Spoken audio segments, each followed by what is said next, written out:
Pasiteri ijambo Noheli risobanura iki? Ubango Noheli ni izuba risha. None babyita Noheli ritari muri Bibiliya. Baryita Noheli nta ntumwa zarivuze, babyita Noheli kugira ngo gusa bahuze izo nyigisho za mitraisme na christianisme ariko ziyoborwa n'ubutegetsi bwa Constante. Pasiteri, ni kuki Noheli iba mu kwezi kwa 12 gusa? Gusenga everyday, gusenga buri munsi.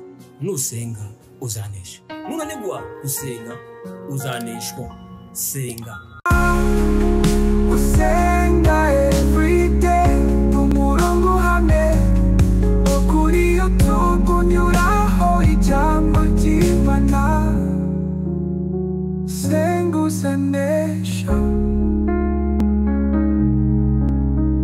Reka gusuhuze inshuti ya gusenga everyday, nizere ko mumeze neza mu bisamuro kumenanje Mana yakiza Edouard, abari mu Rwanda shalom, abari mu Burundi shalom, abari muri Congo shalom, abari muri Uganda shalom, abari muri Kenya shalom, abari muri za Mozambique, Malawi shalom, abari muri Afrika y'Epfo, mbese abari muri Afrika mwese mwumva ikirundi, ikinyarwanda, ikinyamurenge, ikinyabwisha shalom. Turakunda ni gusenga everyday. Ariko mugabane w'Uburayi shalom, turakunda mu inshuti zakadasohoka, abari ku mugabane wa Asia shalom, abari ku mugabane wa Amerika turabasuhuje, abari ku mugabane wa Oceania shalom. Tubakiye mu kiganiro tukaba tubifurije Noheli nziza. Noheli nziza Pasiteri, Noheli nziza.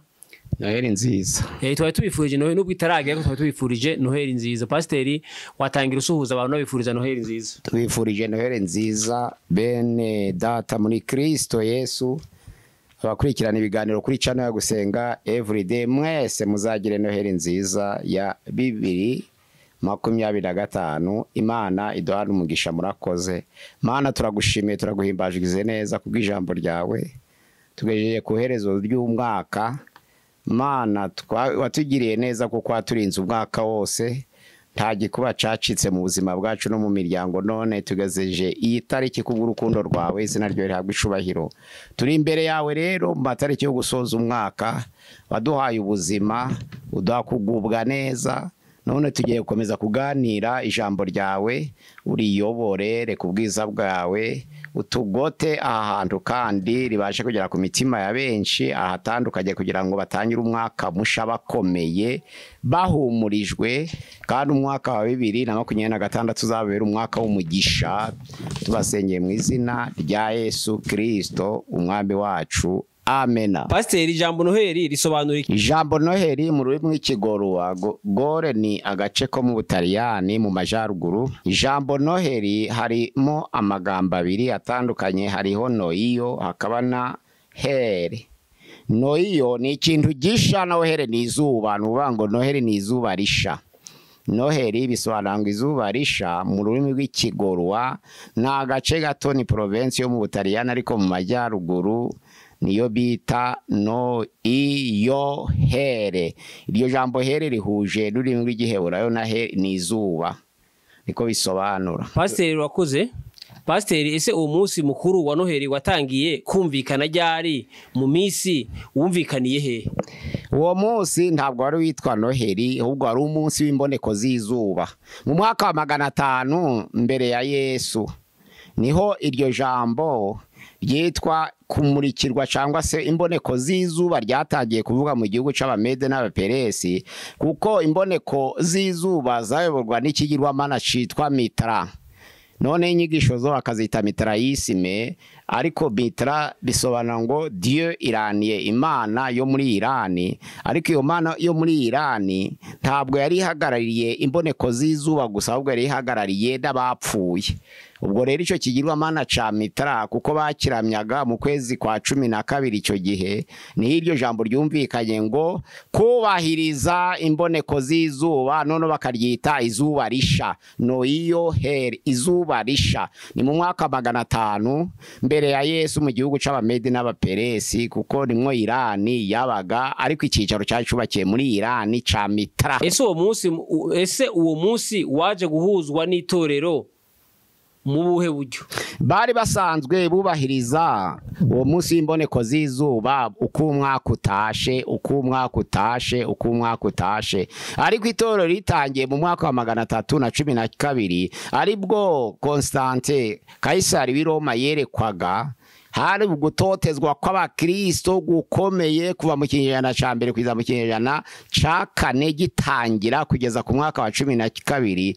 Mu mwaka wa gatandatu niho 306 kwari ugusoza igihe no gucura igihe k'umwami Kaisari Diocletian, none asimburwa na Constante muri 306. none muri 312 abarigo arabukwa ikimenyetso c'umusaraba amaze imyaka 6 ku ngoma. Uwo musaraba wari umusaraba utukura munini wanditswe amagambo akomeye, yari yateguye urugamba guja guhangana n'abami bari bamwigometseho mu bwami bukomeye bw'i Roma. Ubwo noneho nijoro aryamye abona ikimenyetso c'umusaraba kandi utukura kandi wanditswe amagambo mu Kilatini avuga ngo nukurikira iki kimenyetso uranesha, in hoc signo vinces, nukurikira iki kimenyetso uranesha cyangwa kubw'iki kimenyetso uranesha. Yarabyibajijeho ariko ntiyahindura umugambi wo gutera abari bamwigometseho. Mu gitondo atera abami bose bamwigometseho, arabatera, arabarwanya, arabanesha, maze kubatsinda. Niho yatekereje cyane kubw'ico kimenyetso c'umusaraba kivuga ngo in hoc signo vinces. Agitekerejeho cyane yibuka ko abakristo babambwaga, bicwaga, batwikwaga, bakerekwa izinkero, babaga bazira karengane, ariko indahiro nuko barahiraga Yesu abambwe ku musaraba.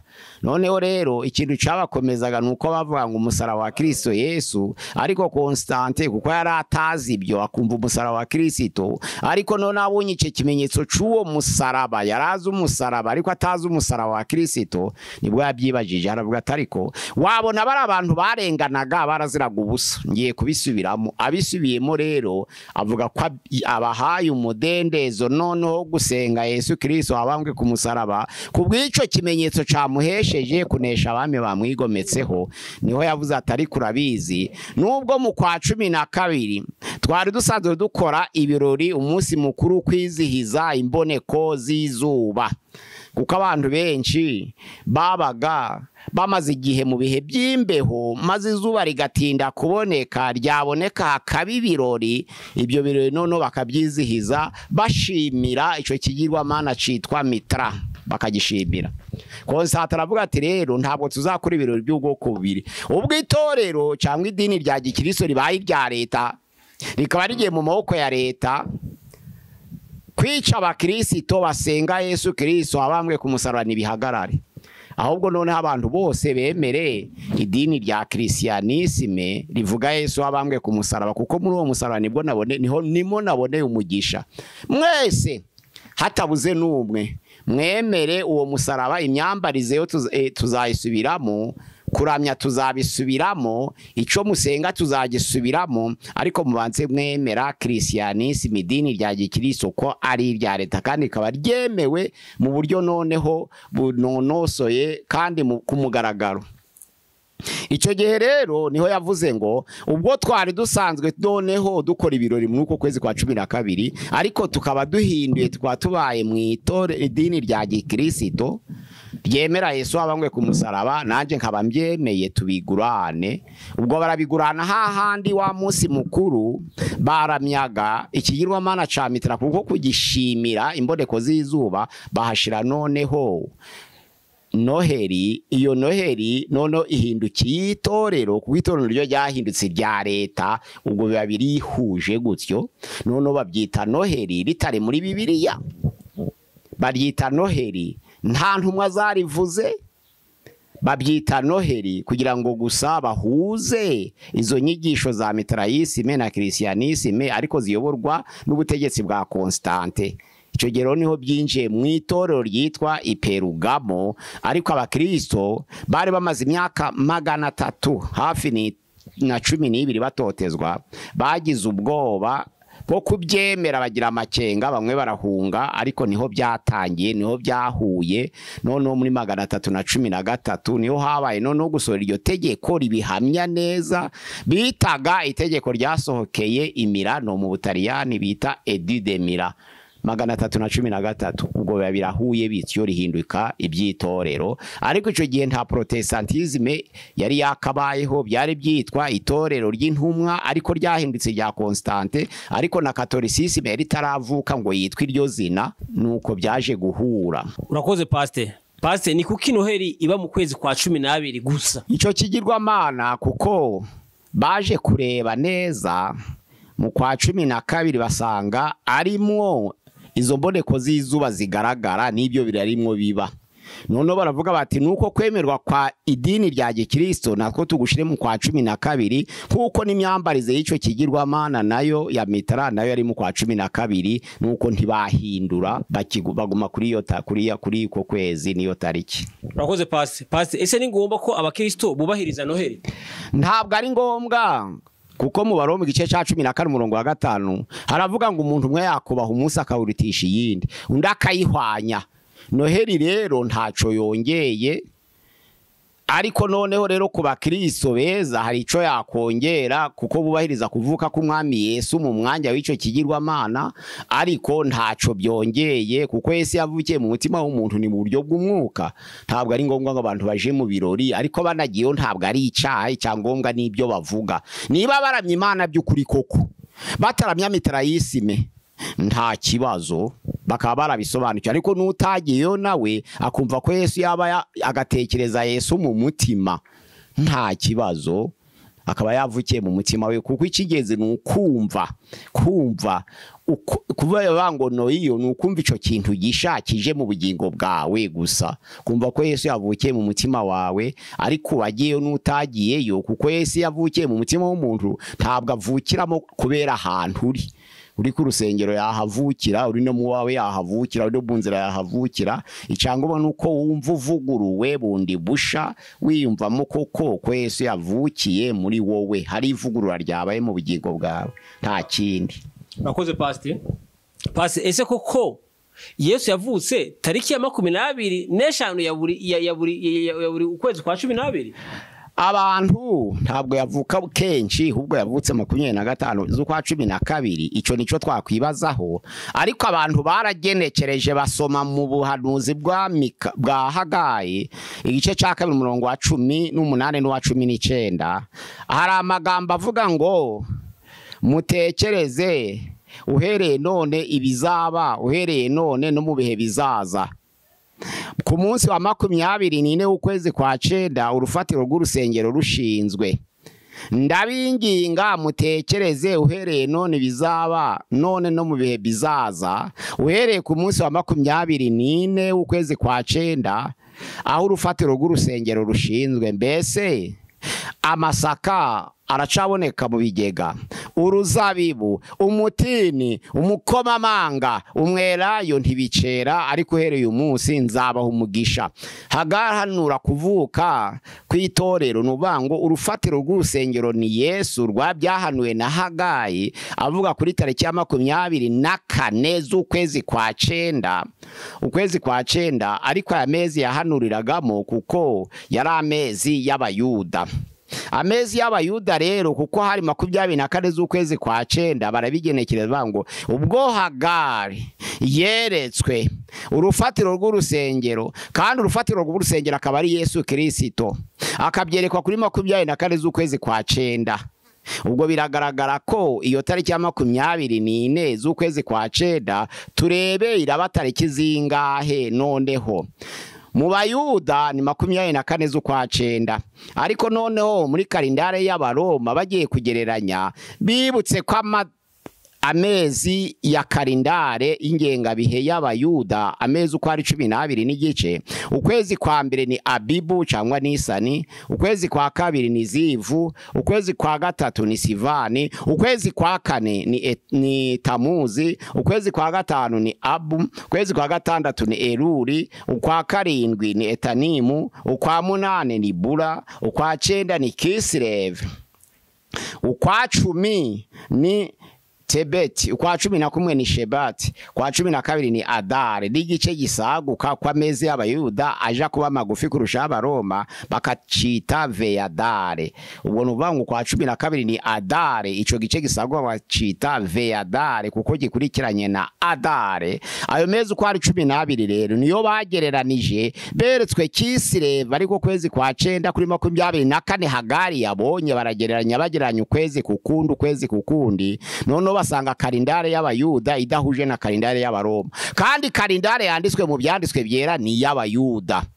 Kalendare y'abayuda rero ayo mezi uko ari 12 n'igice mvuze baza gushiramwe amezi y'abaroma bashize mu kwa mbere, kwa kabiri, kwa gatatu, kwa kane, kwa gatanu, kwa gatandatu, kwa karindwi, kwa munani, kwa 9, kwa 10, kwa 11, kwa 12, kuko kuva igice ca 12 Pasika iba mu kwezi kwa mbere, noneho nyuma y'iminsi 50 kugira ngo Pentekote ibe tariki ya 6 z'ukwezi kwa 3 niho Pentekote yabaga. Ubwo bagereranije rero baravuga bati noneho niba Pasika iba mu kwa mbere, Pentekote ikaba mu kwa 3, kandi amezi y'abaroma akaba dahuje n'amezi y'abayuda, ukwezi kwa mbere kukaba kugwa mu kwa 4, ukwa kabiri kukagwa mu kwa 5, ukwa 3 kukaba mu kwa 6. Ubwo no kuvuga ngo Pasika iba mu kwa mbere ku bayuda naho ku baroma ikaba mu kwa 4 biturutse kuri kalendare ya Gregoire, cyo bita calendrier grégorien. Ubwo rero mu kwezi kwa 4 niho haba Pasika, mu kwezi kwa 5 hakaba Pentekote, ariko ku bayuda ukwezi Pasika ikaba mu kwa mbere, Pentekote ikaba mu kwa 3 tariki 6. Ubwo bija birutanwa muri ubwo buryo. None ukwezi kwa mbere ku kwa 4 mu baroma, uko abayuda kwa mbere ni ukwa 4, uko abayuda kwa kabiri ni ukwa 5, uko abayuda kwa 3 ni ukwa 6. None bageze ku kwezi kwa 9 Kisireve Hagari yeretswemo ku rufatiro rw'urusengero rushinzwe. Ubu kwezi kwa 9 kuza guhura n'ukwezi kwa 12 kwitwa Adar, kwitwa Kisireve ihura n'ukwa 12. Bangu kwa 9 ni Kisireve, none iza guhura n'ukwa 12 kwitwa Adare. None uko kwari kuri 24 nizo mpamvu itorero kuva kera bagitangira kugurana iyo nyigisho z'imboneko z'izuba mu gihe ca Mitarayisime. Abantu bajaga muri Noheri kuri 24 nijoro nimugoroba, none Yesu akavuka saa 6 barimo, bugaca noneho kuri 25 ari ibirori bakurikije ubuhanuzi bwa Hagari, kuko urufatiro rw'urusengero ni Yesu. Niho byakomotse iyo tariki ya 25. Ariko abantu benshi abanditsi benshi bagerageje kuja impaka kuri iyo kalendari, bakora kalendari ikomeye. Uwitwa Epifane asanga Noheri igomba kuba tariki 6 z'ukwa mbere. Uwitwa Clement d'Alexandrie wakoze ubushakashatsi asanga Noheri igomba kuba kuri tariki 18 z'ukwa 11 ya buri mwaka. Uwitwa noneho Julie asanga neza Noheri igomba kuba kuri 25 z'ukwezi kwa 12.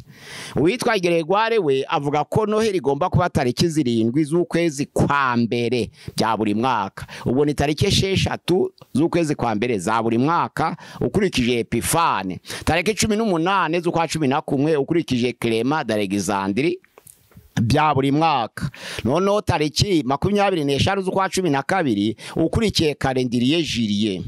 Noneho tariki 7 z'ukwezi kwa mbere ukurikije calendrier Grégorien. Nuvuga Gregoire avuga ko byaba tariki 7 z'ukwezi kwa mbere. Abo bose bashakisha gitariki yo kuvuka kwa Yesu, ariko nta gihamya muri zose ko yabiyo, uretse ko Hagari yaje kugaragaza urufatiro rw'urusengero kuri 24 bikaza guhuza na calendrier Julien ko bagomba kuja kubahiriza kwizihiza Noheri kuri 24 nimugoroba kararabo, kugira ngo umwana bavukire mu bitekerezo byabo saa 6 z'ijoro.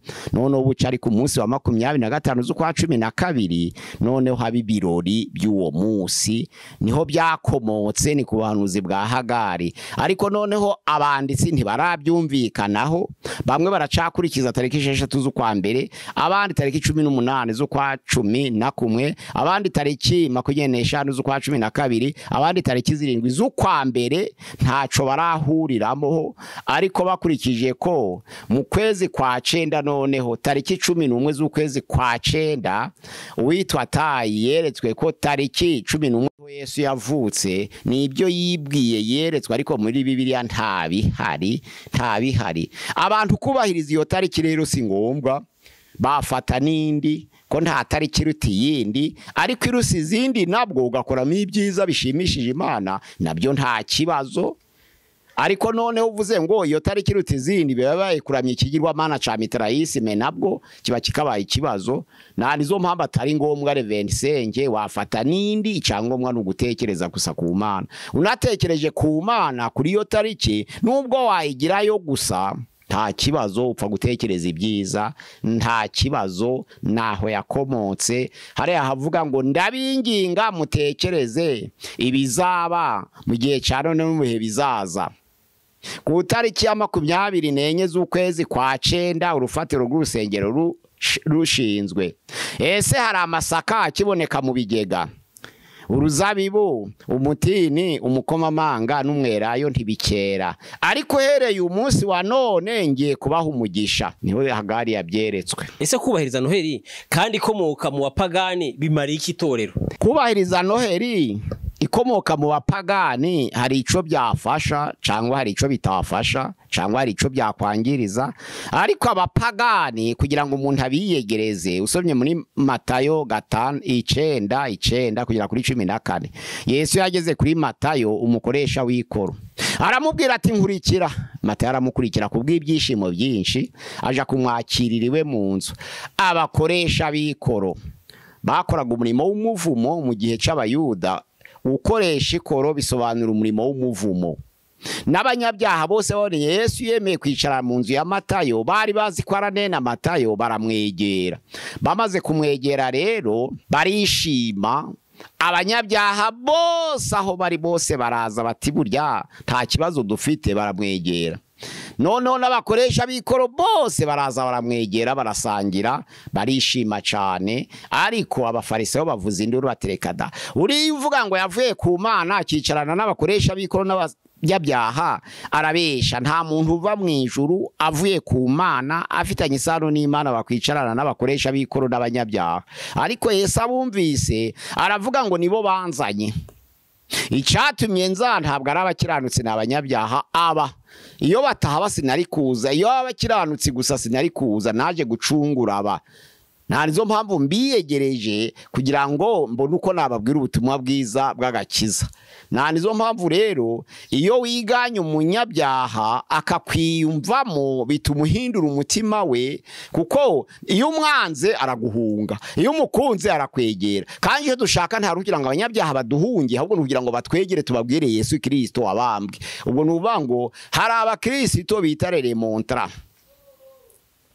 bitwa abaheza nguni akumva ashaka kwiruka ku banyabyaha no kubamagana wirutse ku banyabyaha ntiyabona uko abayobora ku Mana ahubwo kubeyegereza ukaberera ku rukundo ntubamagana ukabereka urukundo nibwo bumva ko bakwegera kandi abantu benshi ntabwo bakunda Imana kubera gutinya kurimbuka kw'igihe kizaza ahubwo bakunda Imana kubera bayikunze nyine nubango begera Imana kubw'urukundo ntabwo begera Imana kubw'ubwoba cyo gihe bibaye ubwoba bibaye ikindi kibazo kwegera Imana kubera ufite ubwoba ntabwo wakizwa ariko kwegera Imana kubera uyikunze cyo gihe wakizwa rero kubahiriza uwo munsi hari igihe baba pagani nabo bashobora kuvuga ati bano bantu baradukunda ubwo bakoze ibyacu ntibatugaye ntibatwamagane reka tuje kwibanira nabo nabyo bihamagara benshi niyo bita imbuto muri Petero ya mbere igice ca 2 umurongo wa 12 haravuga ngo namwe mugira ingeso nziza hagati y'abapagani kugira ingeso nziza hagati y'abapagani ni ukubakunda ntukore ibyabo bitemewe ariko ukabakunda kuko hari ibyo duhuriyeho umupagani n'inyoko arateka ukarya ariko noneho hari ibyo abapagani bakora abakristo batemerewe nibyo ugomba kwamagana, ariko ugakunda imitima yabo kugira ngo bakwegere, nuko zibyo udashaka ntihabe kumucaha, akaba kumwiyegereza kugira ngo umuyobore ku Mana. Ubwo noneho bishobora kubanezeza, umuntu akarokoramo bamwe. Ni nkarimwe abantu babwira umukristo ngo twagize ibyago, ngwino uduhumurize udusengere. Hari abaheza ngundi bavuga ngo sinaja gusengera mu rugo rw'abapagani, kandi nawe yarigeze aba umupagani, kandi abamukomoka bose atari abakristo. Gusa none azazana abazimiye ku Mana gute? Imana iziyegereza abazimiye inyuriye muri we gute? Ni abaheza nguni. Icyo Imana ishaka ni ukugira ngo twe gusangira n'abanyabyaha ibyaha byabo, ariko noneho tubakunde kugira ngo turokore imitima yabo. Nta kibazo gukunda umunyabyaha, na Yesu yaradakunze. Kandi ijambo ry'Imana mu Baroma igice cyaho cya 5 umurongo waho wa 8 haravuga ngo ikigaragaza cyane urukundo rw'Imana nuko Kristo yapfuye tukiri abanyabyaha, tudasabye imbabazi, turi babi, ariko Kristo akadupfira. Nico cagaragaje urukundo rw'Imana. Pastor, bamwe mu banditsi ba Bibiliya bavuga ko Yesu yavukiye mu nzu, abandi bati yavukiye mu kiraro, yabuze icumbi. Ukuri nuko n'amakimbirane hagati y'abanyamahanga n'abayuda. Luka yari umuvuga butumwa ariko hagarariye abanyamahanga ko yari umugiriki. None abayuda ntibemeraga ko Yesu Kristo yakagombye kuba umucunguzi wa bose. Nubwo izina rye ryari ryahanuwe ngo azitwa Yesu uzakiza abantu be ibyaha byabo, bagira ngo abo bantu be n'abayuda. Niko abayuda bari bafite imyizere ngo ubwari Yesu akabavuka mu muryango wa Dawidi, akaba ari umuyuda nyakuri. Noneho rero abantu be n'abayuda, icyo camuzanye gucungura abayuda. Ariko noneho ntibahishurirwa ko Yesu ari uwo gucungura abantu bose, ariko Luka warabyerekwa. Aravuga ati Yesu kuko ari uw'abantu bose, nuvuga ngo mu bantu bose harimo za nzego bya byiciro byari byarahejwe n'abayuda byose. Abayuda bangaga abagore, abayuda bangaga abakene, abayuda bangaga abana, abayuda bangaga imbata, abayuda bangaga abanyamahanga. Izo nzego zose abayuda bari bazi ko Yesu aje gucungura no gukiza abantu be ibyaha byabo, bakagira ngo ni abayuda gusa. Noneho Imana ija kubigaragaza mwiyerekwa igihe marayika yabonekeraga Yosefu mu nzozi ngo ntutinye kurongora uwo mugeni wawe kuko imbuti murimo ari y'Umwuka Wera. Marayika abwira Yosefu muri Matayo, kuko Matayo ntiyemeraga ko marayika yavugisha umugore. Ariko Luka usomye igice cya 35 marayika agiye kwiyerekana avuga ko umwana azavuka, ntiyereka Yosefu ahubwo yireka Mariya. Matayo akurikiza abayuda berekwa ko abagabo ari bo bahagarariye byose kandi b'abayuda, ariko Luka yerekana ko Yesu ari uw'amahanga yose, ahubwo kwiyerekwa na marayika agiye kuza anyurira ku mugore. Byerekana ko umugore n'umugabo ari cyo kimwe, kuko Yesu agiye kwihishura marayika azanye ubutumwa yanyuriye kuri Yosefu, ariko kuri Luka anyurira kuri Mariya. Wamenye mbere ko azasaba inda y'umuhungu ni Mariya, ariko muri Matayo ni Yosefu. Urumva Matayo yarwanaga ku bagabo b'abayuda, Luka akarwana ku nzego zahejwe zirimo n'abanyamahanga kuno bahejwe. Ubwo Luka yarashaka kurengera abanyamahanga, ashaka kurengera abimbata, ashaka kurengera abakene, ashaka kurengera abagore. Ikuvuga rero ngo inzu bumvise ngo Yesu yavutse kandi yarashagawe cyangwa se akurikiwe n'abamarayika n'abanyabwenge, nibo baje banonsa abanyabwenge baturutse iburasirazuba. Abo banyabwenge bageze i Yerusalemu barabaza ngo bese umwami wavutse ari hehe. Ijambo ry'Imana ravuga ngo Herode ahagarika umutima nabiwe bose, nabo bagerageza gukora ubushakashatsi n'iperereza ngo bumve igihe umwana yavukiye. Ariko noneho Herode kubw'ubwoba atinya abanyabwenge, arababwira ngo mugende nimusanga ari byo koko, kuko muyobowe n'inyenyeri mukamubona, mugaruke mumbwire nanje kumuramya. Ariko ubwoba bwa Herode bwari bwarangije kumuha igitekerezo ko iyo agira amahirwe akabona uwo mwana wavutse agomba kumwica. Ni wabwiye ati nimumubona mukareba ko ari byo, mugakora iperereza ko ari we mwami wavutse w'abayuda, mumbwire nanje nze muramye. Kwari kugira ngo baze bamubwire, none afata ingabo ze bagende bamwice. Ariko none siko byagenze, kuko hari mu bushake bw'Imana. Abanyabwenge baragenda bayobowe n'inyenyeri aho yahagaze niho bahagaze bamusanga aho ngaho ari mu nzu. Noneho barapfukama kuko yari umwami. Bamaze gupfukama batura amaturo y'izahabu, icome n'ishangi. Noneho baburirwa na marayika kunyura indi nzira kuko Herode ntibari bagisubiye kumubwira ko bamubonye, kandi barangije kwerekwa ko nibavuga ngo bamubonye araza kumwica, wenda nabo bagapfa kuko bari bafite amakuru, ahubwo banyura indi nzira. Ubwo rero niho marayika yaburiye Yosefu ngo hungana umwana na nyina mu Egiputa. Iyo nzira aboneka nziza, aho bapfukanye abanyabwenge bagatura amaturo akwiriye abami.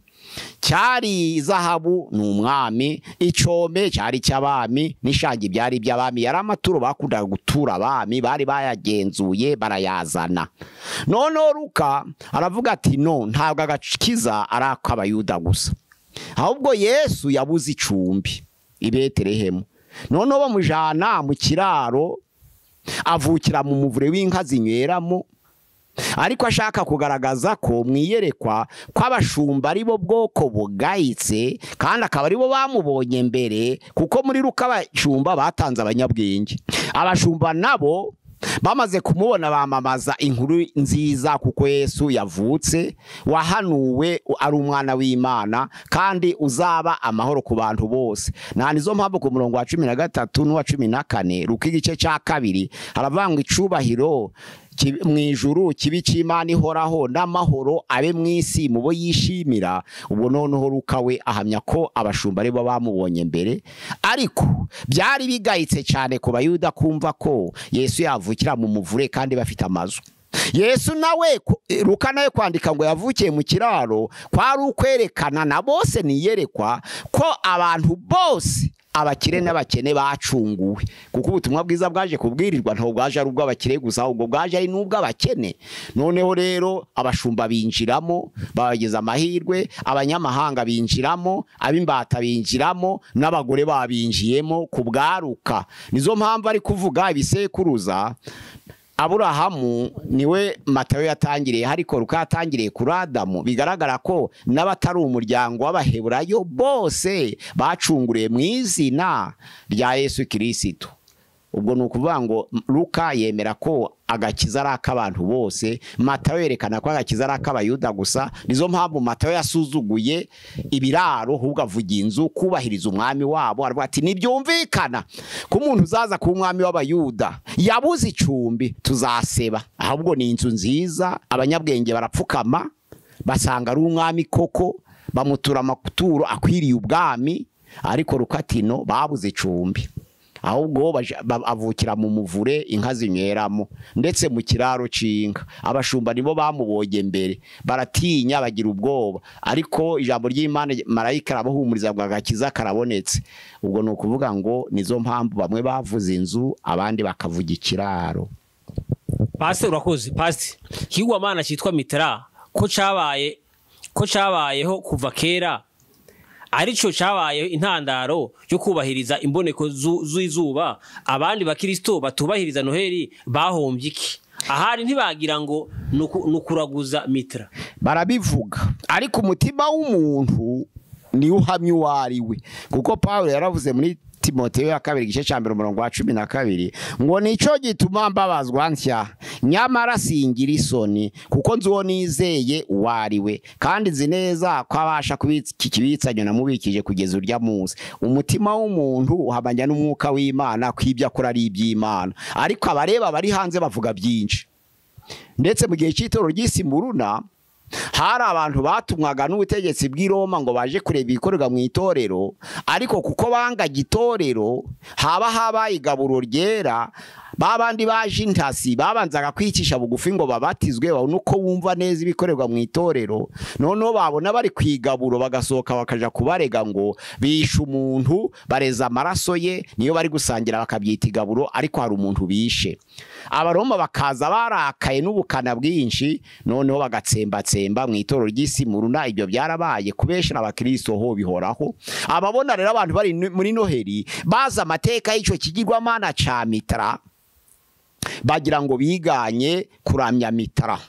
Noneho bakaba bari muri Mitra y'Isime, bakaba bati bariya nabari mu kigiye cya mbere. Noheli ntiri muri Bibiliya. kandi bari kuvuga ngo Noheri ico kigirwamana cyo kubahiriza imboneko z'izuba cari ikigirwamana c'abapagani. Ubwo ni ukuvuga ngo bariya ni abapfumu, bariya ni abaraguza. Ariko umutima w'umuntu wubahirije Yesu, yumva ko Yesu yavukiye muri we, ni we hubwo umutima uhamanya neza ko ari kwiga, ari kwakira ubutumwa bwiza bwa Yesu cyangwa ko ataribwo. Naho ababeshera itorero ni benshi. Urabona imyumvire y'abantu, abasenga ku munsi wa karindwi baza amateka, no kwisabato nane nkuko nguko bakamenya amateka neza, ariko bagahusha iyo bageze ahantu ho kubahiriza ngo bamenye ko uburuhukiro ari bubiri, hari ubw'umutima n'ubw'amaboko. Ico gihe rero kuko batazi uburuhukiro bw'umutima n'amaboko, akariho basitara, ariko bakabaza amateka. None abandi bavuga ngo ku cyumweru bakaba bataza amateka, none bakabita isabato kubera bataza amateka, nabo bagasitara ku munsi washizweho na Silvestre nawo utarigeze w'isabato. N'utuntu tuja tugenda duhushanwa nabo ngaho barahushanwa nyine. Abaja gusenga kuri Noheri, nubwo inkomoko ari mitarayisime, bikaba byarazanywe na Constante, ariko byatumye abantu bashobora kumenya Imana yigize umuntu ari we Yesu Kristo. Abandi noneho baracari muri mitarayisime kuko abaperesi n'abamedi ntabwo babaye abakristo bose, nuko biri barahushanya, abandi bakavuga ibyabo, haracari ukunegura, haraca kubyibazaho. Ariko umutima w'umuntu wonyine, iyo umwuka w'umuntu abanije n'umwuka w'Imana ko ari umwana w'Imana, aba ari mukuri. Reka papa seka tugushimiye, tukubwire ngo Imana iguhumugisha. Reka dushime n'ababonye mu kiganiro, tubabwira ngo kigana aho utaha. Shalom shalom, tubifuriza kwitegurira Noheri nziza mwese aho muri hose ku mpande zine z'isi mu bikorwa byacu. Ni gusenga everyday. Mugire Noheri nziza, Lorem Nativatus mu Kilatini. Noneho rero mugire Noheri nziza, Imana ibaha umugisha. Mbifurije kuzagera mu mwaka wa 2026 muri amahoro. Kuri channel ya gusenga everyday ni 078 669 662 kuri channel ya gusenga everyday ni 078 669 662 murakoze. Imana iduhana umugisha. Ni kuri Noheri.